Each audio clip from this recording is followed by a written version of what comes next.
California True Crime is a podcast that sometimes deals with heinous acts of violence towards other individuals. This podcast may not be suitable for everyone.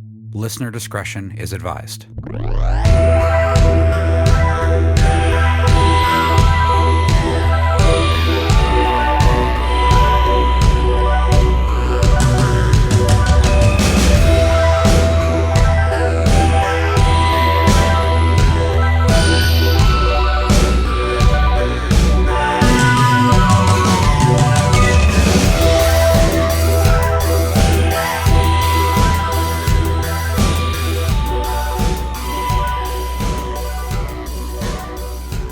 Hello, everyone, and welcome to tonight.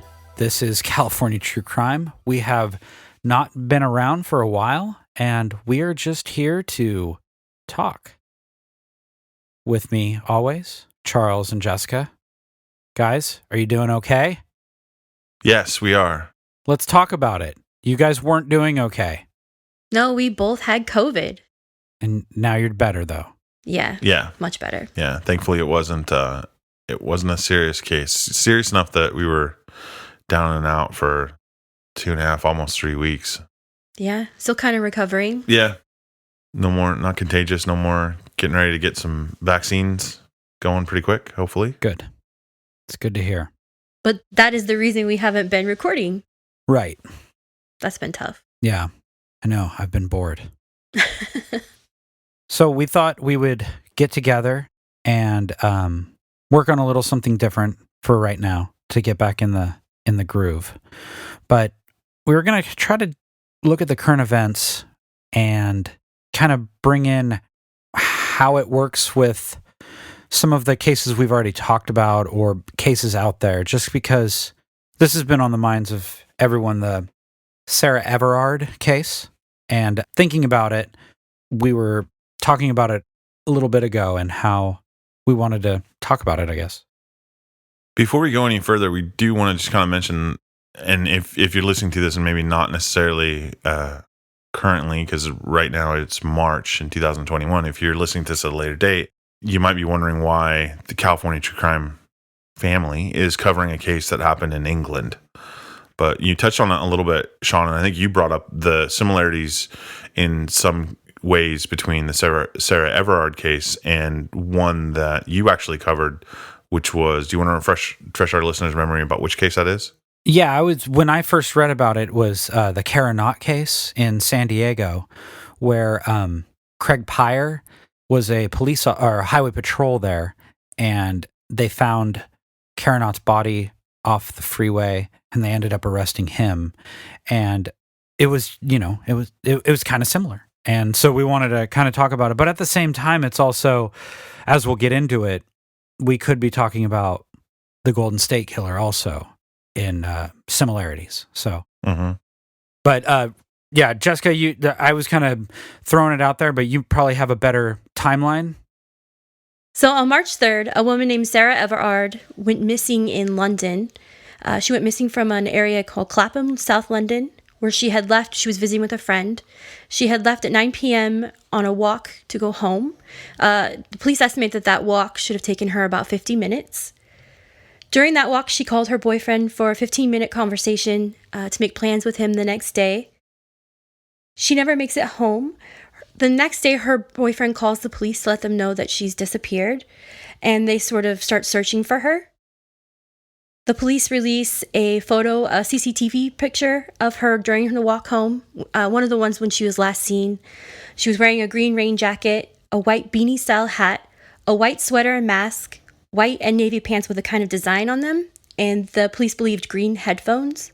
At this point, though, I'm sorry to interrupt, but I think because this is a huge difference between what we see in the United States and what we often see in cases that involve England, especially larger metropolitan areas. But there are closed circuit TVs everywhere. So I think that's kind of an interesting thing, is that she still goes missing, even though that city is completely blanketed with. Well, I think it's important to know that where she goes missing on her walk home, they're through neighborhoods. Oh, okay. So it's not as if she's walking through a downtown or much of downtown area. There are busy streets in between, which they think she probably would have stuck to because it's dark outside and she's a young woman. So that makes some sense. But there are, along the way, another house camera like we have here would have actually catches her. So they have a picture of that. A police car that goes by catches her on their video, and a bus. So she's staying to some places where there's CCTV, but there are also lots of other places where there isn't. Nooks and crannies of neighborhoods. I think it's interesting that you mentioned that, like, even in those areas, there's like the front door camera, or like, the home security cameras, bus security. It's just a kind of reminder that even in 2021, when we feel like we're constantly being surveilled, that there are other places that you might be able to. And it's one of the things police, I remember in the early part of this, ask for, because they have her on CCTV, but she has to go through other neighborhoods. And so they ask people, check your cameras, check your footage, see if you might have a photo of this.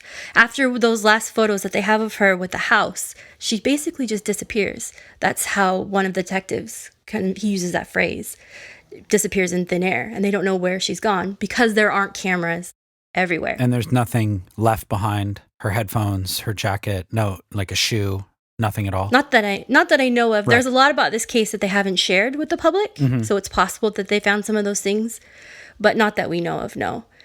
And adding CCTV is actually, since this all happened, there's been some talks about what they can do to keep people safer. And adding more CCTV has been one of the Throughout the neighborhoods. One of the things that people have suggested. So, I do think this is London is a place where there's a lot of that. If you watch British mysteries like I like, you're going to see a lot of that used in those. But to say it's blanketed, I don't think is quite accurate. I think that's probably, having watched those same shows with you, and you always see even some of the true crime stuff when you're watching it. It seems like that's the first stop of the investigators.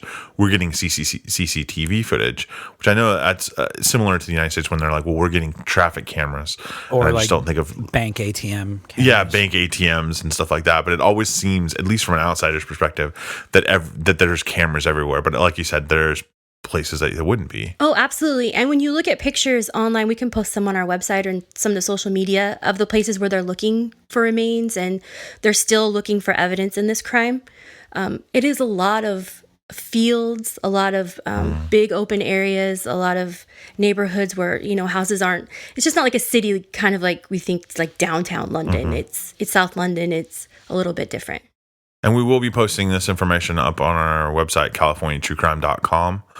You'll be able to find this episode, the Sarah Everard episode, in season 2's pages. So, and this is just a quick overview of what happened, just so that we can talk about in relation to other crimes that we've talked about. Right. It's not a super comprehensive. Right. We're not doing a deep dive into this case. We might at some other point and how it relates to things that were going on. But this is more of just, as Sean said, it's been a while since we recorded. This was a case that kind of popped up in the news and kind of we've all been kind of reading about and talking about and discussing about. And then we thought this would be a good opportunity to talk it and connect it to something else that we've recorded before. So it seems like immediately they treat this as a missing persons case. The Specialist Crime Command is put in charge of this investigation. It's called, quote unquote, complicated. And it's a huge search, which is still going on. Included house-to-house searches. But at that time, they are treating it as a missing person and not like something more serious than that, I guess, than just someone who's. But they're not saying that she's for sure dead yet. No. Yeah, this kind of reminds me of like in the Carlo Mercado case, the Mission Valley Mall, Johnny, he was all of a sudden missing, and it was 2 weeks before they just kept saying a missing person. They weren't sure. They couldn't find his car, but they didn't change it to anything like really specific besides missing person for like weeks. Which I think, and I think a lot of us that are trying to survive lockdown and shelter in place and social distancing have watched a lot of true crime on Netflix and Hulu, famous, whatever your favorite streaming service is, or if you're Dateline and 48 Hours. But Jessica and I watched the kidnapping of Madeleine McCann on Netflix. And what caught me is that from the outside, and again, that's a whole nother side episode, bonus episode. We could talk about what our favorite things that we've been watching true crime wise is, but at least from the outside, these people were treating the case. It was like the British police force is still, Scotland Yard is still looking at it as it's still a kidnapping. They're not willing to. So it's really fascinating how sometimes we look into these cases and it's immediate that, we're going at a perspective of this person is dead versus no, the person's still just missing. Right. Yeah, I should say I don't think that they use the word kidnapping for sure early on. I mean, this is something you have to think. People could get lost, someone could get hurt and wander off. But, you have the photo of her. They know she's walking home. Right, she's talked to her. She left her friend. She's talked to her boyfriend. She's made plans. So I think. So it's not murder. It's not a regular, she wandered off. It's something more serious, but they're not willing to say. They're trying to find her. Right. They're trying to figure out what happened. Like in Cara Knott, she leaves her boyfriend's house, supposed to call her boyfriend. Exactly. Yeah. Doesn't call. The parents end up calling the boyfriend. He starts looking. They think she ran out of gas. They don't even think, something bad happened. They just think that she ran out of gas, and it wasn't until the next morning. So, yeah, like a lot of times, I think a lot of us right away, sometimes you can't get a hold of your mom, and you're like, oh my God. Like right away, you just jump to conclusions about anything, and it's, it's human nature, I think. And people do choose to go missing. People choose to leave, their lives. They're adults. They have that right. And I think that that's difficult. One of the police officers, I'm not sure, I don't know all the people because we don't live there, but one of the officers in charge had said that she wasn't the type to do that, which we've heard in a couple of other cases. But I think there's obviously also on this night evidence to kind of back that up, that she's clearly walking a path to her home in Brixton, and they can see that, and then suddenly she's gone, and that's very unusual. The family makes an appeal to whoever might have her. Her boyfriend also makes an appeal to the public on social media. The police start receiving over 100 tips. On March 9th, the police start to use sniffer dogs to search the area near where they believed, again, where the route she would have taken home. They start to search a pond in the area. There's a really big pond. Drains along a busy road called the A205 are also searched. Police cordon off an area in the Pondiers Court housing complex as part of a forensic search. And apparently even now, places are still really cordoned off. They're still searching. I don't know what they're looking for. They're searching rivers and stuff, but a lot of the area has cordon tape around it. Uber, the company, actually uses their smartphone software to track drivers in the area. I think there have been a lot of unfortunate attacks by Uber drivers. Well, there's some more famous ones, I'm not saying it's common, but yeah, there's been some women who've gone missing. There's been a couple in the United States. Right. Yeah. No, I remember those. So they're using the software to see if any Uber driver was in the area at that time. Yeah. The other thing is, I think a lot of Uber drivers that at least I know have cameras in their car. So I'm not saying they definitely think this is a possibility. It's another piece of evidence that you could look at and say, did anybody in the area that was in the area, does anybody have anything that they could offer or any information to share? And maybe she's along the path, gets a little scared, or maybe decides to take an Uber. I mean, there's a lot of different possibilities here. So, or just someone sees something and they can finally share that information. On March 9th at 11:59 p.m., the police arrest a Metropolitan Police officer in connection with the disappearance. And they don't use the word kidnap yet or murder. And they also arrest a woman, they say, for assisting offender. It turns out that the man they arrest is a man named Wayne Cousins. He's 48, and his wife, Elena Cousins. Wayne actually worked as a police officer in the Parliamentary and Diplomatic Protection Command unit. He had worked in that unit since February 2020. That's a unit that helps protect and deal with issues around embassies. Oh, okay. That unit has both uniformed officers and ununiformed officers. I don't know if that's a word, but, in plain clothes. Right. People who drive maybe a car that's not initially like that's a police unmarked vehicle. Police car, that kind of stuff. And also marked vehicles. From everything I read, he is a uniformed police officer. So in the carrying out of his daily job, he would be wearing a traditional London police officer's uniform. Right, yeah. Okay. Whatever uniform that... Right, whatever that particular branch uses. Correct. He wasn't on duty the night of March 3rd, but he had actually worked earlier that day. They haven't given any information about whether he was wearing his uniform. We don't have a lot of specifics in this case about that. I mean, we're barely, 2 weeks out? Right. from him being captured. And I just think arrested. It's just thinking about the case, you forgot. So now we have a police officer who I read that they arrested the wife on maybe suspicion of helping with the kidnapping. Yeah. They've since let her go. Okay. Yeah, I think the whole thing, looking at this case, kind of not knowing, was he wearing a uniform or not? Did he use his badge? Did he use his uniform as a way to, what's the right word?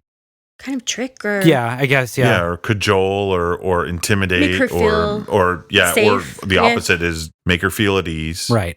Get her to drop her guard.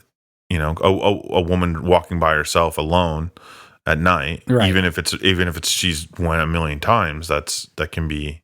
Or do you have a police officer who is just a bad man, and has nothing to do with police officer, such as the Golden State Killer, who might have probably used his police knowledge to get away for so long, but he was never in a police uniform, never stating he was a police officer.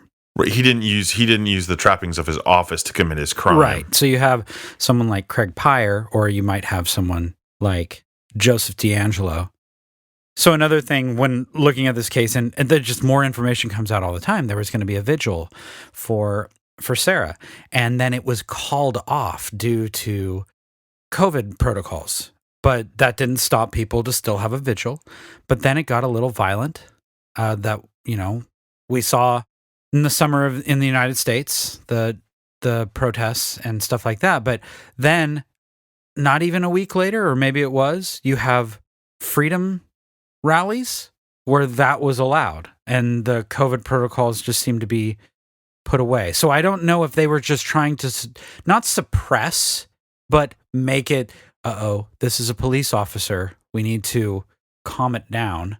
So I just thought that was strange too.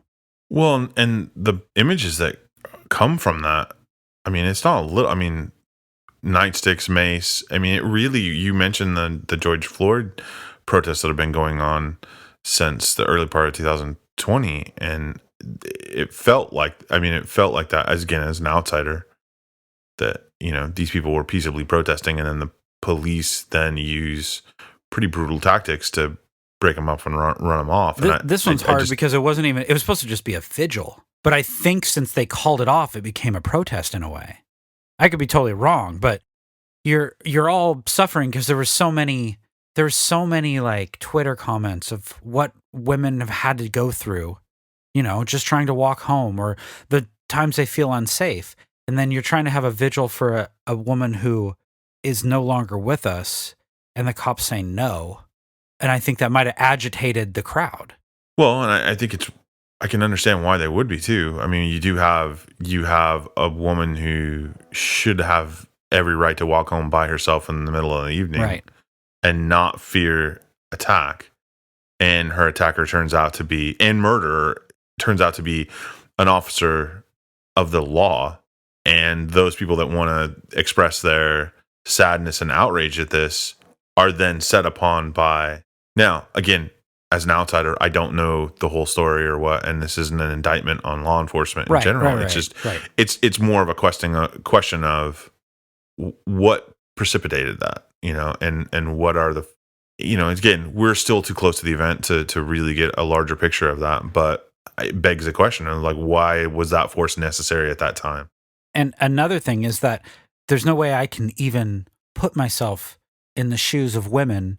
Because, I mean, I'm scared sometimes walking if it gets too dark in like an alley, but I'm not a woman either. So I don't know that fear. Right. And there's no way I can even feel. So to like stop this vigil after all this like kind of bondness through social media of sharing their stories, and then to say, nope, I think it just made it all worse too. I think one of the hard things is that all of these crimes are obviously very personal for the people who they happen to, for victims. Mm-hmm. They're very personal for the loved ones, for the family, but they also don't happen in a vacuum. Mm-hmm. And I think sometimes it's almost like a filling of a bucket, and something, this is just another event and it overflows. It's just too much.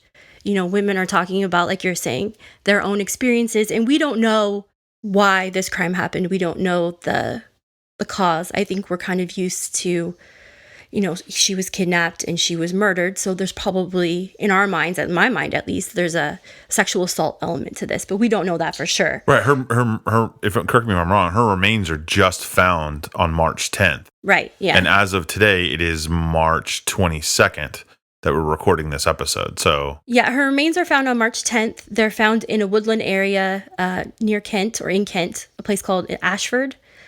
She was inside a builder's bag. She's ID'd through dental records. Her phone still hasn't been found. And like I said, the searches keep continuing. I believe her body has been released to her family, but there hasn't been a cause of death. And I know there's been 2 different, I think, like forensic autopsies. Yeah.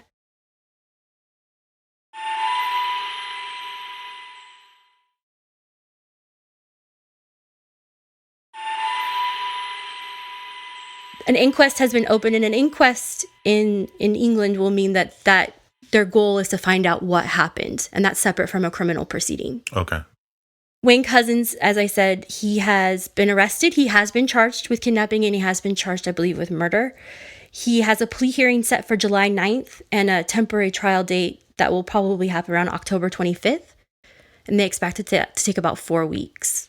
But I think, as what we were talking before, the reaction is that people are just tired. They feel like they're the victims. They feel like they're tired of having to worry about walking home at night, having to deal with sexual harassment, having to deal with sexual assault, and not getting that taken seriously.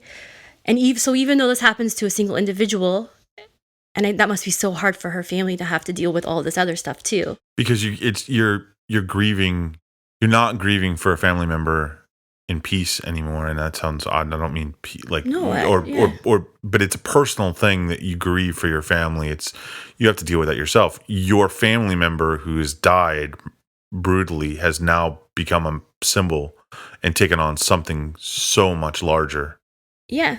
And people are tired of the same old, women are tired, I should say, of the same old, like, we'll figure out why this happens, we'll try and fix it. And it just, women are beaten and raped in their homes. They can't walk home at night without it happening amongst a trusted professional. It's just, I think that they're, like Sean, you were saying, they're angry. Right. And again, it's something, and this may be reductive, but that idea that the murder of a white woman in England would have so much in common with the murder of a black man in the United States, using the George Floyd, the protests and the call for change that was sparked by the murder of Floyd, that there are a lot of commonalities and similarities in that feeling of, and again, as a white man from Central California, I understand that my perspective is not necessarily the same, but as an outsider looking in, there's a lot of similarities between that frustration and that outcry of,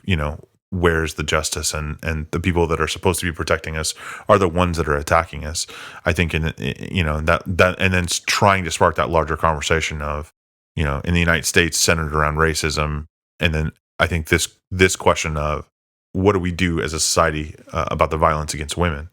And I think the hard thing about it is none of these events seem that different than other events that have already happened. So it's very angering and frustrating that each one seems like, now we're going to do something about it. We'll be outraged with it for a few weeks, and then it'll go back to well, the not way even it the was. outrage, just the politicians or people in charge saying, now this has taught us something, now we're going to do something, and then nothing really changes, or the same stuff is tried, which I was reading about this earlier, stuff that the government is going to be talking about doing in London or in Britain. And it just seems like a lot of the same stuff we've talked about here.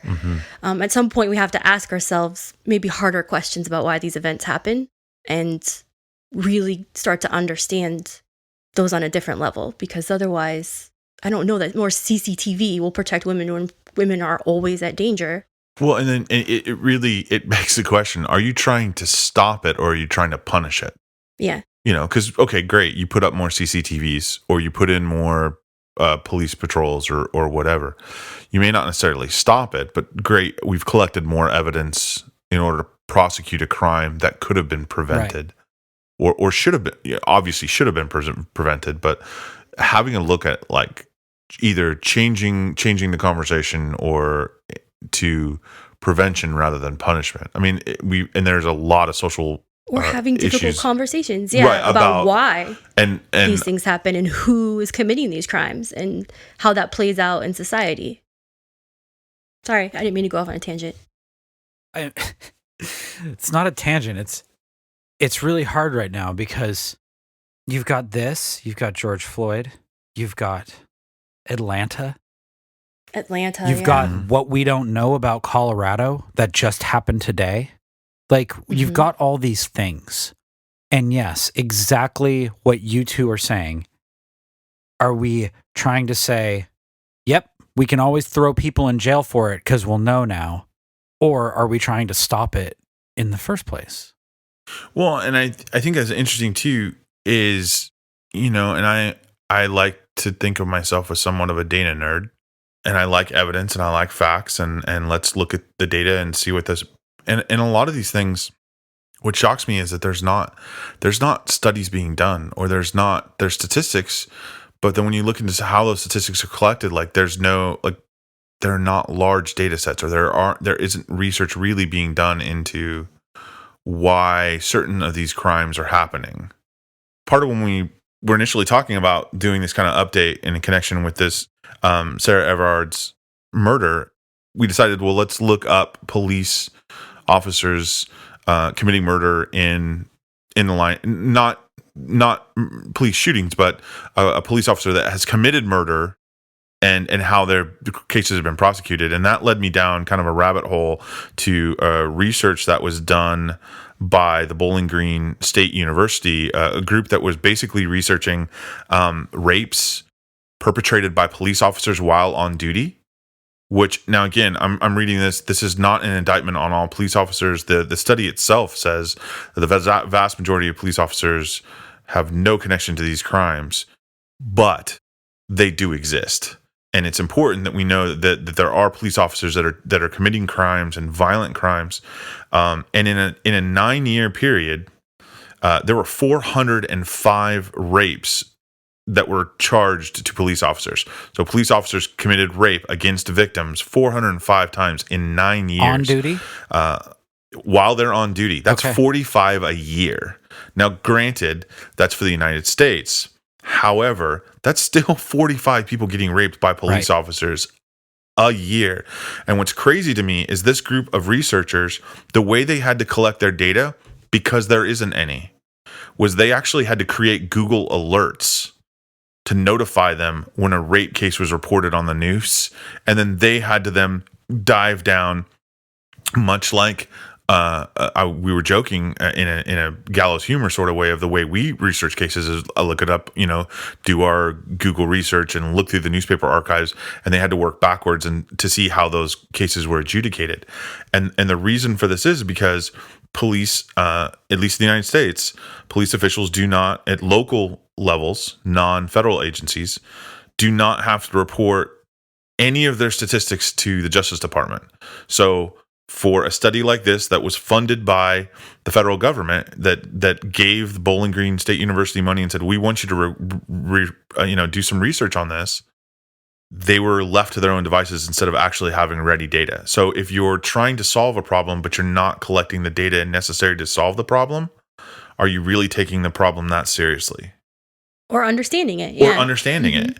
And I'm not saying that these local agencies have some nefarious reason for not reporting their data, or they're not doing what they're not trying to implement their own ways of solving it. But it seems to me that if you have a problem, and again, I'm using this example of, whether it's police shootings, whether it's murder, whatever the problem is, the more data, the better. The more heads thinking about it, the better. We're not going to solve these issues by ourselves. And I think turning a blind eye to data sets or places of getting information is short-sighted. Yeah, the little statistics that they had were pretty scary, actually.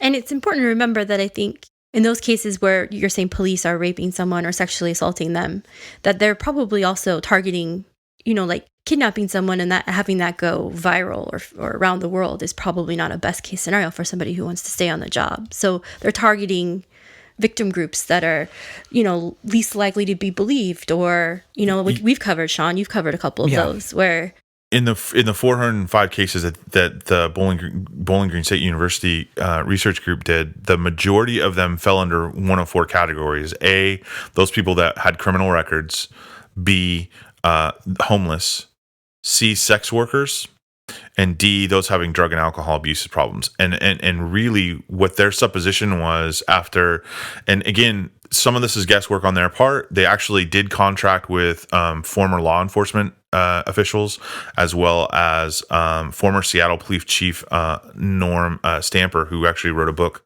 And I thought this was interesting, Sean. He was actually worked for the San Diego police during the Cara Knott case. Oh, okay. And together they collectively said that those groups, those four areas of victims, make it so that they won't report to the police. They're people that can be preyed upon that don't normally go to the police for whatever reason, but then on top of which, if they did go to the police are in a position not to believe them because they're a criminal, or we've talked about it before how sex workers are portrayed a lot of times, so it's putting them in a precarious situation. Now, former police chief Stamper talks about the problem with this and what he saw directly from. And again, his book is called "To Protect and Serve: How to Fix America's Police."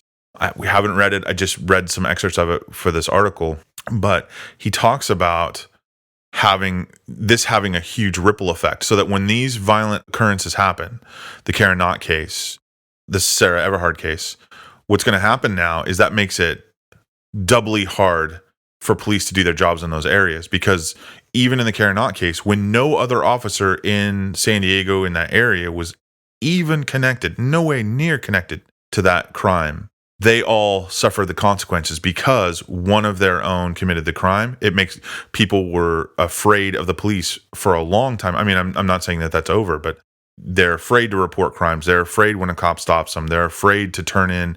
If they have information on a crime, they're afraid to go to the police. So these instances are making the police's job infinitely harder. I think it seems like maybe one of the things that makes it even harder is, like you're saying, most police aren't committing these crimes, but it kind of seems like just in this, the people who did the study had to find other means for getting the information that it's not, maybe it's not meant to be a cover up. Maybe you don't have someone collecting that data.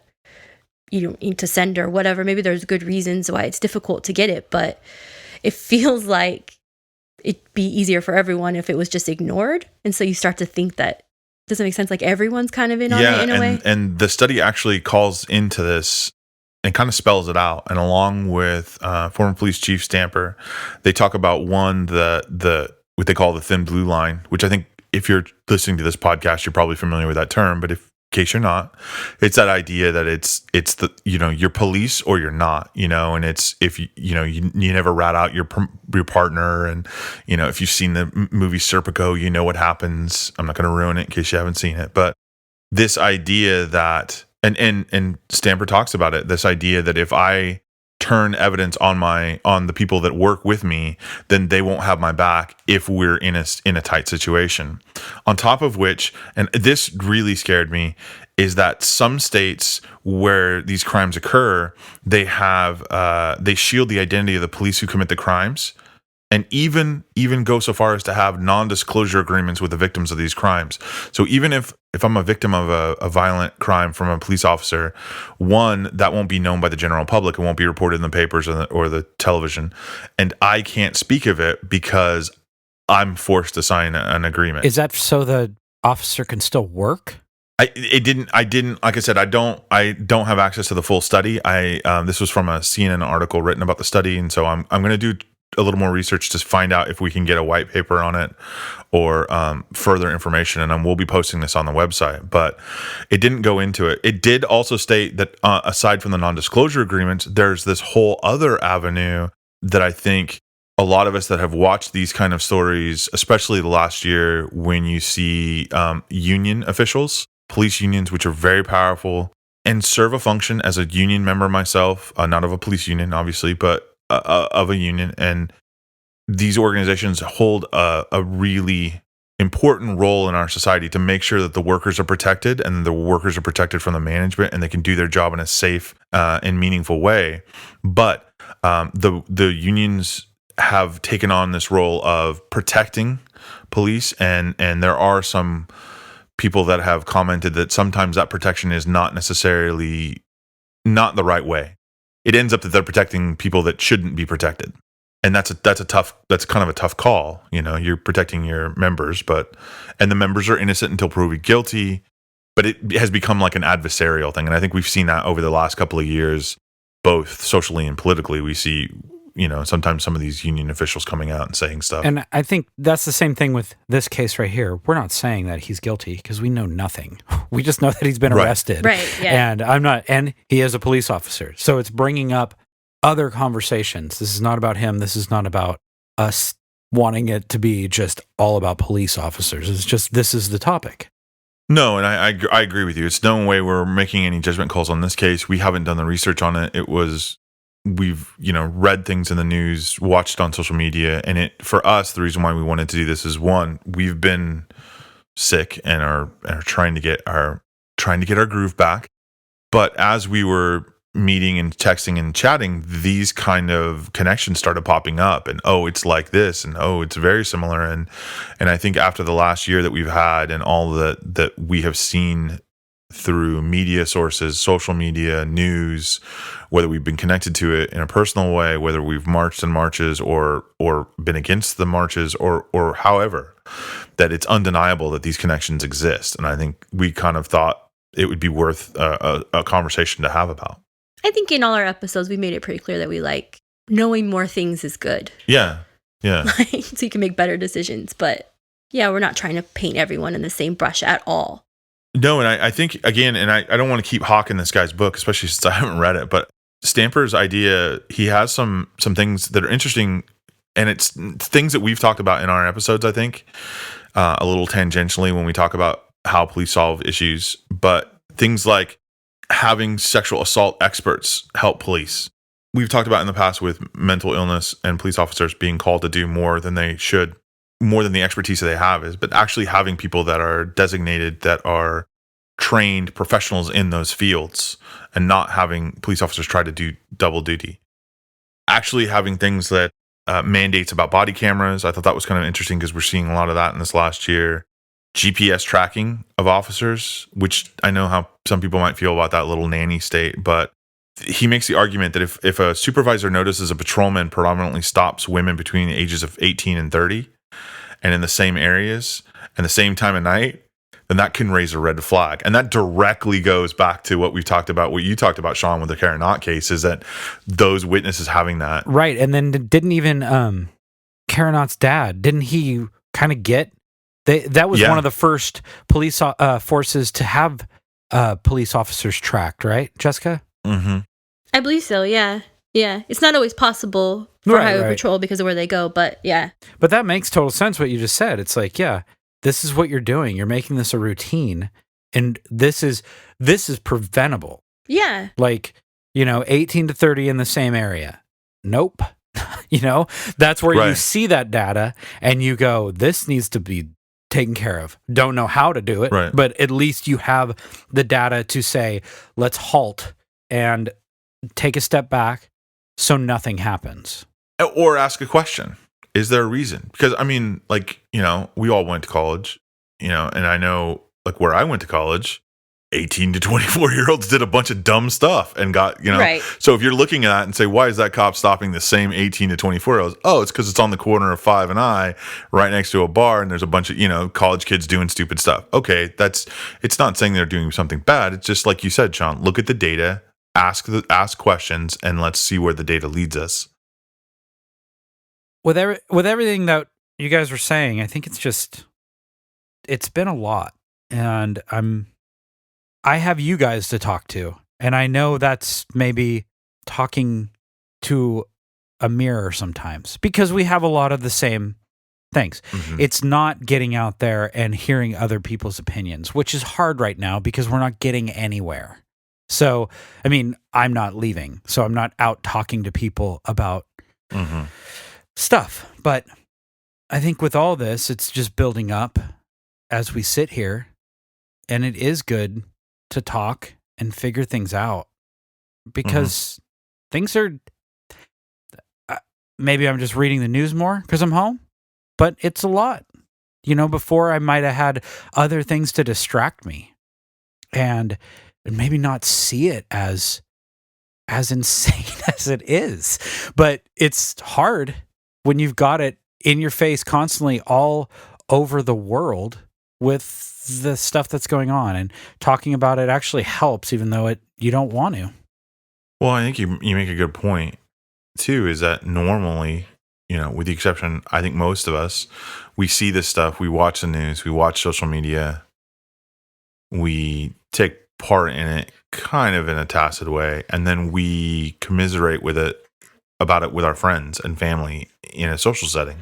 So, and I know in previous times, like when the three of us would get together, we would get together and talk about it before we record, or if we're out or we're at a social gathering or something, we could kind of talk and debrief about it. And I think what at least for me now, is that when we're reading these or looking at the news, we're doing it in such almost a solitary manner. I mean, I have the luxury of being here with Jessica, and we're kind of in this together, but we're not seeing a whole lot of people. We're still trying to stay as far away from our family as possible to keep everyone safe and to follow the CDC guidelines.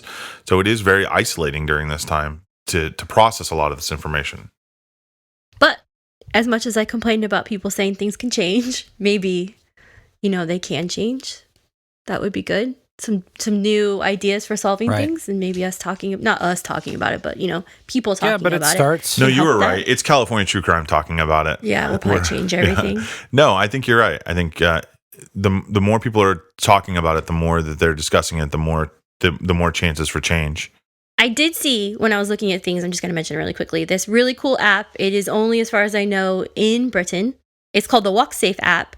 Downloads of this app skyrocketed over the last couple of weeks because of this event. But it's a safety app, and they're looking at expanding it to other places. And it's partially a terrible app because it has to exist in the first place, but it's also kind of an interesting app, I thought. I just wanted to see what you guys thought about it. So it's an app that includes a map where you can it sounds like you self-report incidences. So if something has happened, a crime has happened, kind of like you do on Google Maps when you report a crash or something. Oh, yeah. So it's incidents. Maybe there's been someone who flashed somebody. And when you're walking around with your app, it will kind of come up that this is an area where there's been a rash of sexual assaults or a rash of people kind of harassing or stalking someone. And so a woman walking around can avoid areas or can report something that's happened and let other women know, which is kind of a thing women do anyway. I'll have to tell you, when I got a job at the state capitol in Washington, D.C., one of the first things I received in my email was a map and a collection of places and people to avoid that was put together by other women. Oh, no kidding. So this kind of reminds me of that. It's awful that has to happen, but women have been kind of trying to protect each other in that way for a while. So this app could really do that. It also has a feature where you can tap it to send an alert to a loved one. And if you don't tap it within a certain amount of time, it will let someone know that that there's something wrong or something's happened maybe. It will also let people know that you've arrived somewhere, which I think of my mom, who would always be like, when you get there, call me. And then I would completely forget. And then she would panic. My mom still does that to this day. So this is a way to really track your kids, perhaps, or other loved ones. What a cool tool to collect data, too, because after a certain point, then as a law enforcement agency, I would be able to then see that data and then focus our efforts to curb some of that activity in those areas. Yeah, maybe. Depending what the activity is. Yeah, if we know this part of South London is constantly getting, flashers or somebody was, is. Sorry, I don't mean to laugh because it's awful, but it's just also scary that could be a thing. But yeah. No, I think and unfortunately, that's the first reaction for most of us is we kind of giggle at it. But I mean, whatever. That could be a really good step of the way of bridging that gap of like, well, if other agencies aren't able to or unwilling to collect data, then this third party tech company is going to. I think it's cool. The other thing that I will do is put on our social media. I will tweet out and put other places episodes from other podcasts who are our friends who've done some cases that we haven't covered yet of police officers in California who've committed some crimes. The Sherry Rasmussen case is a really big true crime case, and I listened to, I think it was California Dreaming did it. But I'll make sure we put those out for people to listen to if they're interested in other cases where it's not completely similar, but, where officers committed crimes. And if you haven't yet, I know we talk about our website quite a bit, but we do have a section on our website for our podcasting family of those podcasts that have been friends of ours, contributed to our show, we've contributed to theirs, or just been general podcasts that we love listening to. And you can find links to all of those shows on our page on CaliforniaTrueCrime.com. Thanks, everyone, for joining us. We're hoping to be back more often for everyone. Charles, Jess, always good to talk to you. Yeah, definitely. Can't wait for a new episode. Yeah, we have some good ones coming up. Hopefully see you face to face soon, or at least mask to mask. Yes. Yeah, we're looking forward to everything being more open so we can record in person again. If you want to get a hold of us, find us on Facebook, Twitter, or Instagram at Cali True Crime. You can go to our website and find things, CaliforniaTrueCrime.com. Charles and Jess are in Snail Ranch. I'm at the Hangar. This has been a production of Way Grimace. It's been fun.